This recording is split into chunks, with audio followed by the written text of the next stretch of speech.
who was the previous tenant of 30 Tamarind at Forbes Park. 30 Tamarind South Forbes. South Forbes, Yeah. sir. Kayo yung mga staff ni Mr. Rico Ocampo. Kami po, yes po, office staff po ni Yeah. Sir. Na siya yung tenant doon sa bahay na naibenta noong April 2023. Go ahead. That is Continue. correct, Your Honor. And then,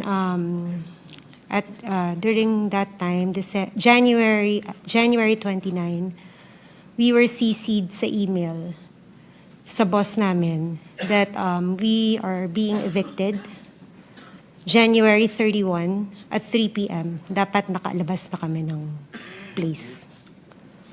Unfortunately, sa sobrang dami po ng gamit, we weren't able to comply with their deadline. So we have asked TJ Conti, who is the broker from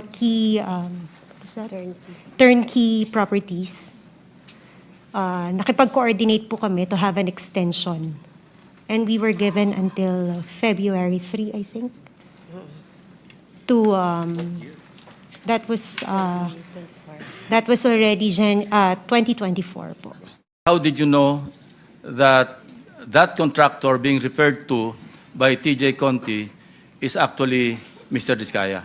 Well, actually, sir, we already mentioned to our boss nung lumabas yung mukha po ni Mr. Diskaya.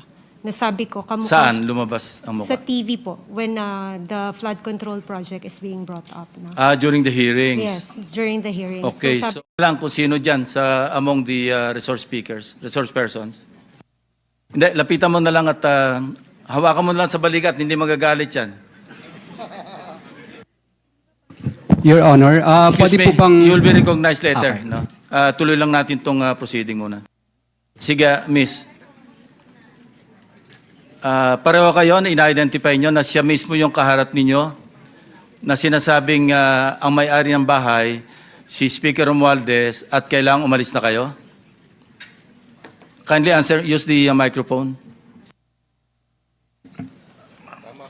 Tama po, Your Tama po, sir. So maski ngayon, sa susunod na panahon, sa ibang pagkakataon, ganyan pa rin ang inyong magiging statement. Correct, Your Honor.